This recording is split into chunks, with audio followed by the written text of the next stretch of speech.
People always ask me, what's the secret, to whether it's football or I have friends my age that are coaching, other sports, and it's not a magic potion that goes in the water jug. It is, you have to dedicate yourself to something bigger than you.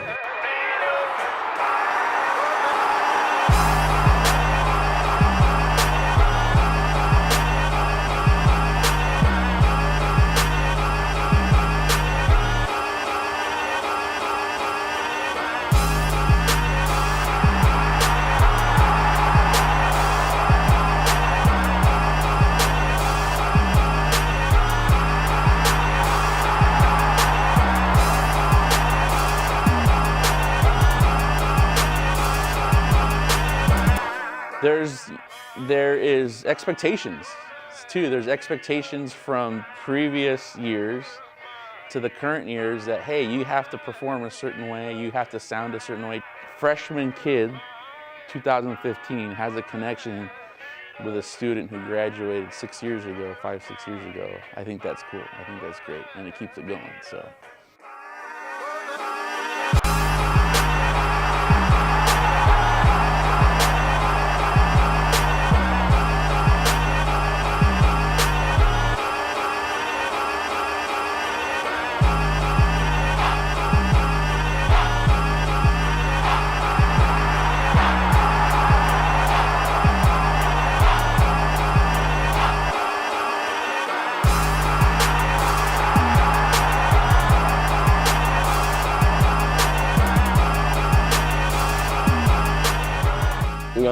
The good thing about De La Salle is you have a framework from the upperclassmen when you're a junior, always looking up to the seniors, because it's all usually, your seniors are leaders, maybe some juniors are leaders as well, depending on the circumstances, but for them to look up to them and then ultimately be able to step in their shoes and have people looking up to us, is real cool.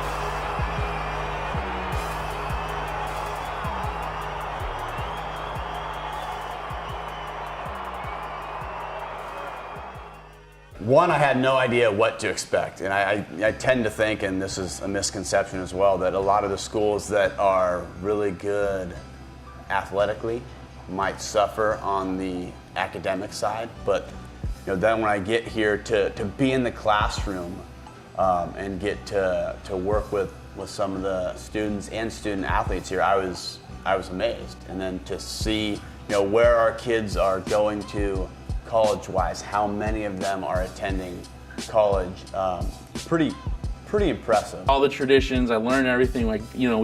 Everything. I made sure that it was positive, made sure it was a great experience, and the main idea was to support the team. That was the main thing, was to support the atmosphere, what was going on, support the athletes, just kind of build the whole Friday Night Lights atmosphere.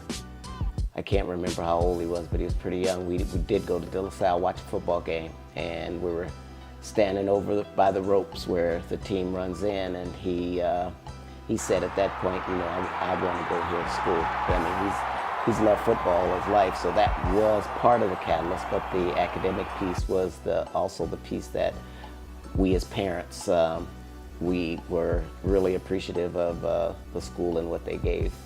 As far as the photography piece, I always had an interest in photography. I took some pictures when he played youth ball and baseball too. So I just started taking pictures. And I can remember even Ken, I'd be giving pictures out and they'd, Mr. Williams, did you get me? Did you get me? Did you have one for me? And it was, it was cool. I'd give him pictures, and even to the day today, when I go out there, some of the players that come back, they always remind me of that they still have those pictures and they really appreciate it, and the parents also. So it became just something I do, and I still do it. It's one of the things that I love about the job, you know, of the interaction that you have that's away from the field, whether it be football or any other sport. I feel like the kids here keep me feeling young. So I really enjoy those interactions and those relationships that you build with kids, and even as they continue on and they go beyond here and then come back to visit. I think those are special things, and those are the things that I enjoy. Okay, the De La Salle Spartans State Bowl Championship. Home Depot Center, Carson, California. And I think the state championship game against Servite, again, I don't remember that. See, I don't remember years. I have a hard time remembering scores. I could probably tell you injuries. 2010. And then the one that brings a lot of memories is the one when we played against the team from Anaheim, Servite. When we played the first time we played Servite in the rain. You know, to be able to take it one game at a time, so from losing those big games, whether it was Don Bosco or Lakeland, you know, I just remember those games, starting those games, not playing, stepping in senior year, being the leader, and ultimately being able to go undefeated and win state.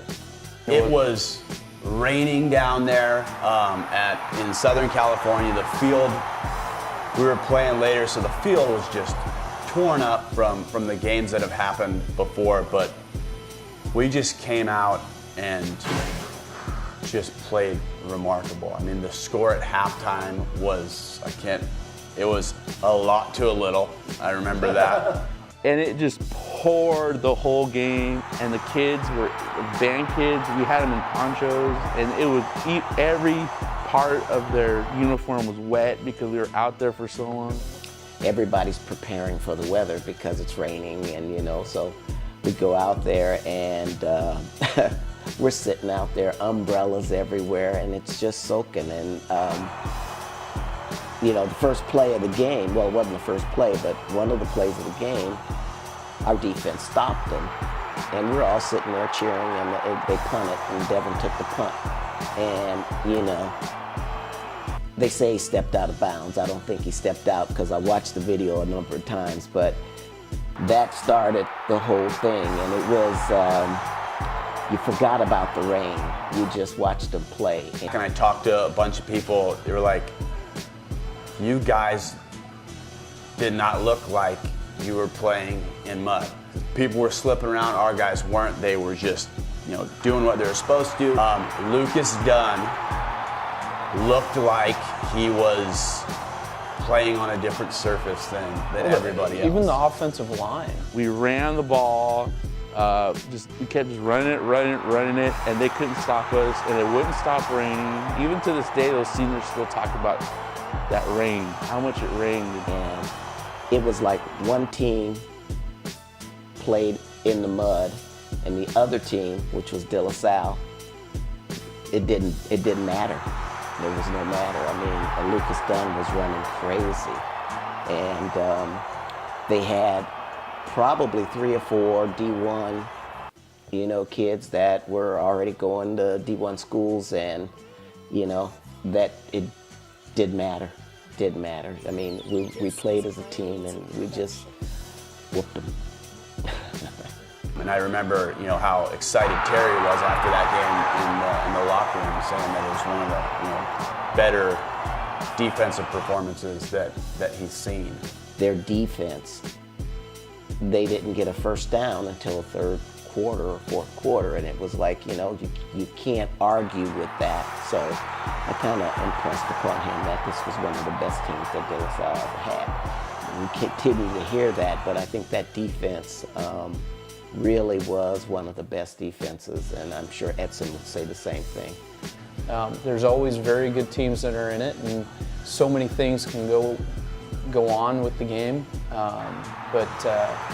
Yeah, you know, the thing that's nice for me is you know that the kids are going to go in and they're going to fight regardless. and we just obliterated them. But it was good. That's a good memory of that game. I think the most memorable moment was just when the clock, expired and we won the game. I mean, there's plenty of plays that happen in the game, positive, negative. Each player made them. Each player made mistakes. But ultimately, to celebrate that win and the culmination of a season with your team is glorifying in itself. We knew it was going to rain. We knew that it was probably going to be muddy. We knew that it's a grass field. We don't really play on grass fields that often. But from the beginning of the season to that point, this was our goal. But at the end of the day, that was our goal, and nothing was going to stop us from that goal. I don't think we could have faced any team that day, and we would have won.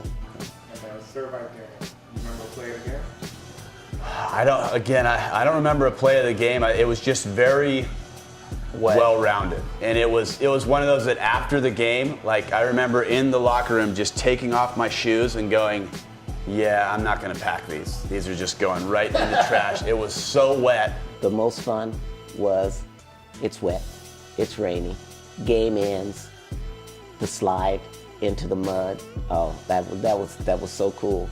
I mean, that's one of those where you could slide forever, and they just were sliding in the mud, water everywhere, mud everywhere.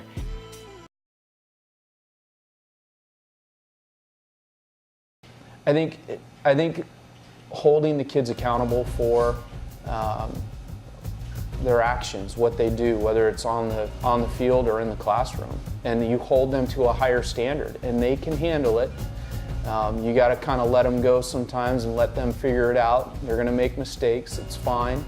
But there's people here that care a lot about the kids.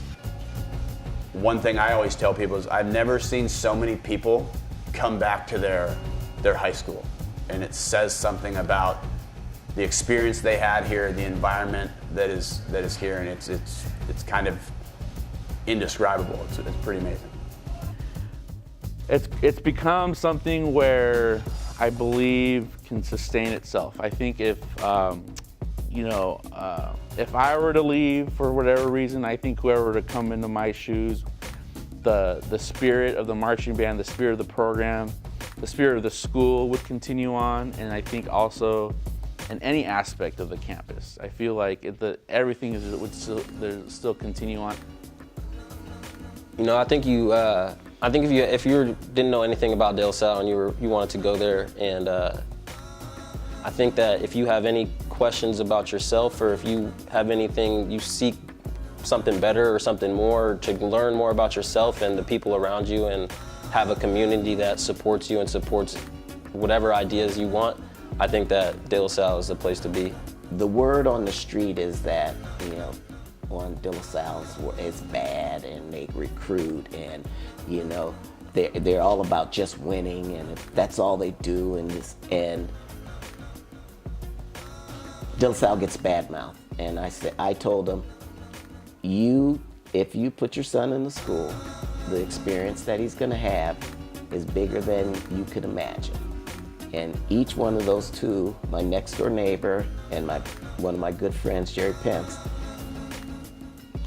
they come to me and they say, you were right.